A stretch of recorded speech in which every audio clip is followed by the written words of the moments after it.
Bonjour à toutes et à tous, j'espère que vous allez bien, j'espère que vous avez passé une très très bonne semaine. Et bien, j'espère que la couleur, la chaleur, la bonne humeur est dans votre cœur, il le faut, hein, surtout de notre époque. Déjà, j'aimerais vous remercier toutes et tous de vous abonner à ma chaîne. On est très peu en ce moment, mais j'espère que le nombre d'abonnés va augmenter au fur et à mesure des semaines et des mois à venir. Alors, messieurs, dames, cette semaine, je vais pas faire de prédiction. Je vais vous laisser avec les prédictions que j'avais fait la semaine dernière. Et je vous demandais tout simplement d'ouvrir bien grand les yeux et d'écouter bien ce qu'il va se passer cette semaine dans l'actualité, je veux dire en France, mais aussi en Europe et dans le monde. Mais j'aimerais revenir, messieurs, dames, parce que vous le savez, j'ai plusieurs réseaux sociaux, j'ai TikTok, je suis quand même très très actif, et j'aimerais vous parler de l'élection du pape. L'élection du pape, que moi, personnellement, je voyais noir ou asiatique. Alors, bien évidemment, on pourrait se dire que je me suis trompé et je crois qu'il faut, pas être mauvais coucheur. C'est peut-être la vérité, sauf que le pape aurait dû être noir. Ça, c'est une certitude absolue. Et Robert Sarah aurait dû, lui, être à la tête du Vatican. Bizarrement, c'est un pape américain qui a pris bien sûr la place, la première place à Rome. Mais, messieurs, dames, est-ce que cette élection n'a pas été tronquée? Est-ce qu'ils n'ont pas tronqué les prédictions de Malachie et les prédictions, bien sûr, de Nostradamus? Alors beaucoup disent oui, on dit noir, peut-être que le pape, quand Nostradamus a dit que le pape serait noir, c'est peut-être un pape qui serait noir d'esprit, peut-être, c'est possible. Dans tous les cas, moi, ce que je vois et ce que vous verrez dans le futur, c'est que cette élection a été tronquée. Ce ne devait pas être ce pape américain qui aurait dû être élu. Le conclave a quand même élu un pape même pour moi, trop rapidement. Et ça pose d'énormes questions. Alors moi, je regardais ce que, bien sûr, le cardinal Sarah disait avant cette élection. Il disait, ce sera Dieu ou personne. Oui, il avait tout à fait compris le sens de cette élection. Bien sûr que ça aurait dû être Dieu et personne d'autre. Sachant que, et je me répète, mais c'est la première fois que je vous le dis sur YouTube, Benoît XVI, le jour de sa démission, le jour même, c'est la foudre qui s'abat sur le dôme du Vatican. C'est tout simplement un appel de la lumière, un appel du divin. Parce qu'après, on le sait ce qui s'est passé, c'est François Ier qui a été élu pape. François Ier, un pape controversé, qui n'a pas été en Argentine. Pourtant, l'Argentine, c'est quand même un pays où il y a le plus de pauvreté. Alors qu'il s'est fait appeler François Ier. Pourquoi François comme Saint François d'Assise? Alors là, j'y comprends rien. Et puis, c'est un pape qui a quand même, qui était ami avec les Rothschild. C'est un pape qui en fait était, je dirais pas le mot, peut-être travaillait-il aussi avec la franc-maçonnerie, mais il y a des choses vraiment douteuses. Moi, je dis que François Ier est le signe de l'antéchrist. Et c'est ça. Et c'est pour ça que cette foudre s'est abattue sur le dôme du Vatican le jour de et je le répète, la démission de Benoît XVI. Rappelez-vous d'ailleurs ce que Benoît XVI a dit. Il a bien supplié avec véhémence, tous les pèlerins, tous les chrétiens, à revenir eh bien, dans le cœur du Christ et de la Vierge Marie.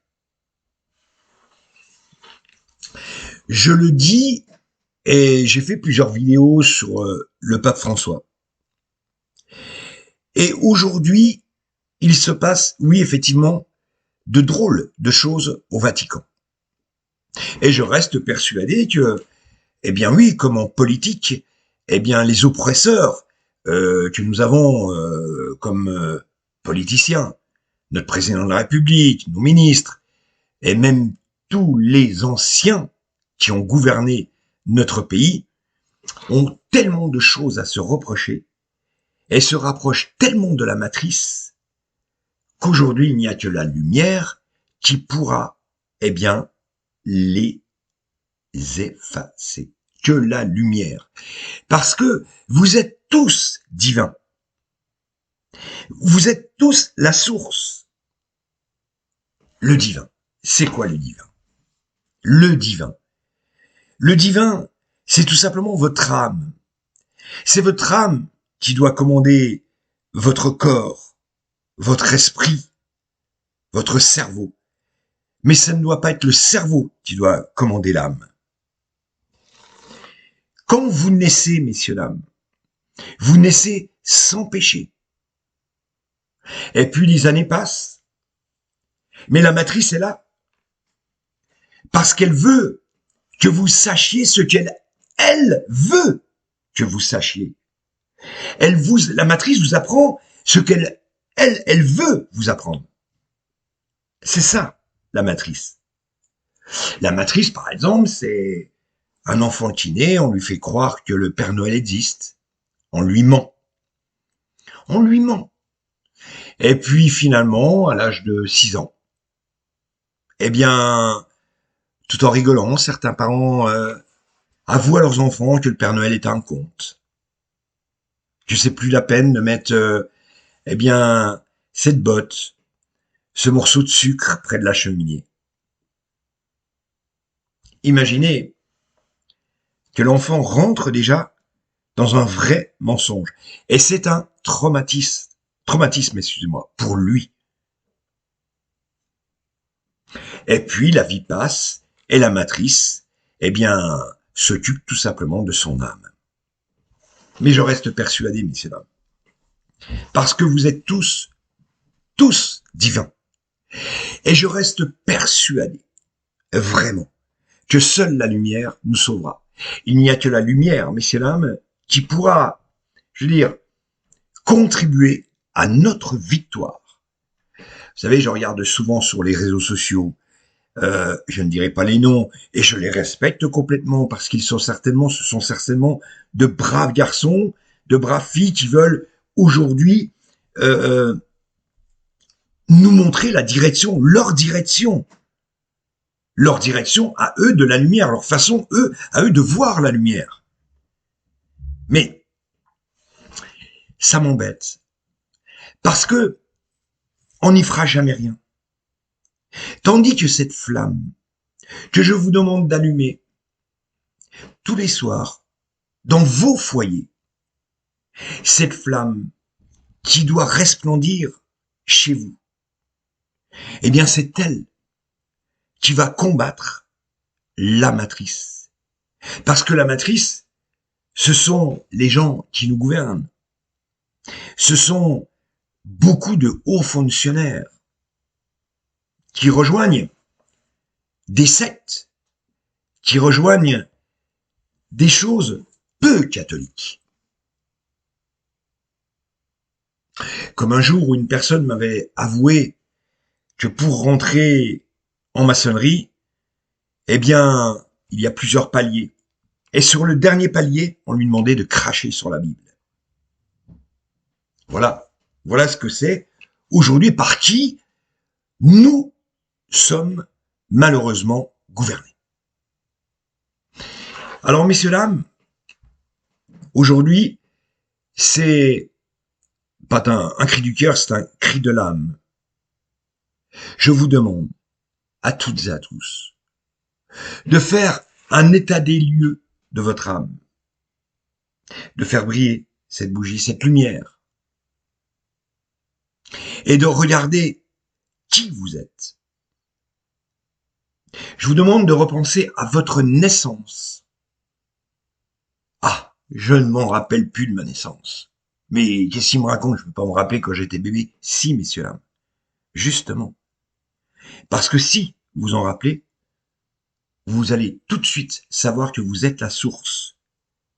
Que vous êtes toutes et tous divins.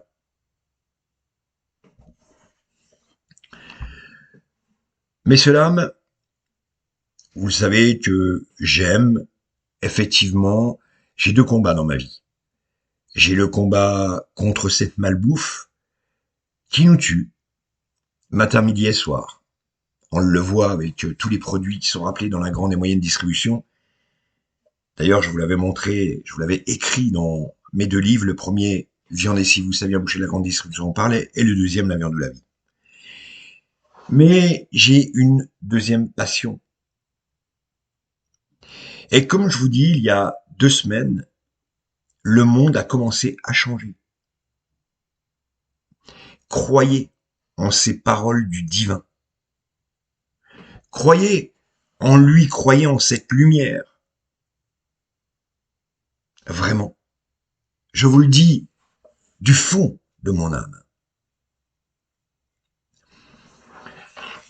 Alors pour, bien évidemment, cette deuxième passion, si vous voulez m'écrire, eh bien, il n'y a qu'une adresse, c'est laurent.richier@live.fr.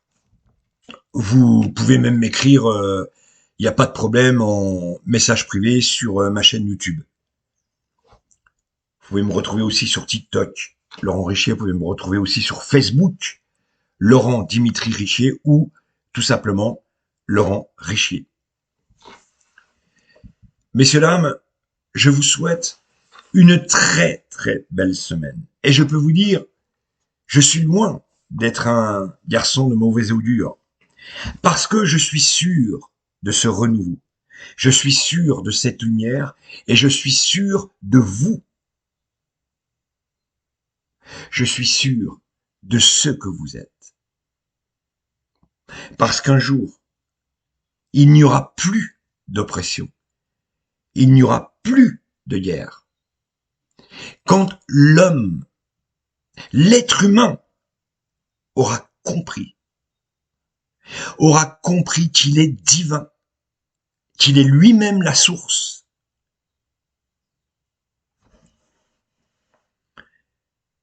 Ça m'a fait plaisir de discuter un peu avec vous.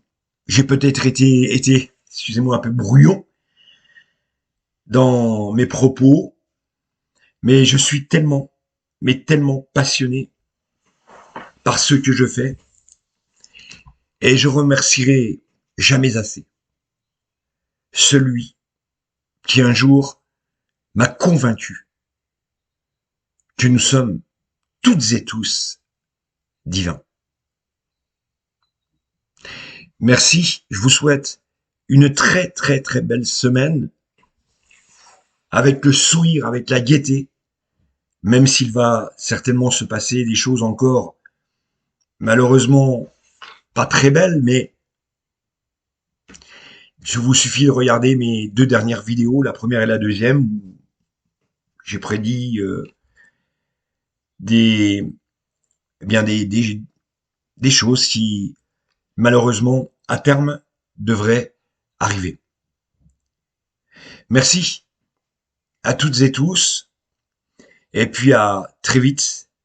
Ben, je vous dis déjà la semaine prochaine. Si vous voulez me contacter, eh bien pour des prédictions, pour une magnétisation, n'hésitez pas. Vous m'écrivez sur ma boîte mail laurent.richier@live.fr, vous m'envoyez un message en privé sur ma chaîne YouTube ou TikTok ou Facebook. Je me ferai un plaisir, mais vraiment un plaisir, de vous répondre. Je ne vais pas dire que le divin soit avec nous pour conclure cette vidéo, parce que nous sommes tous divins. Alors je terminerai par une phrase. Que l'amour nous inonde toutes et tous, par milliers. que l'amour fasse de ce monde un monde tellement beau, un monde où seul, oui, l'amour existera. Salut à toutes et à tous.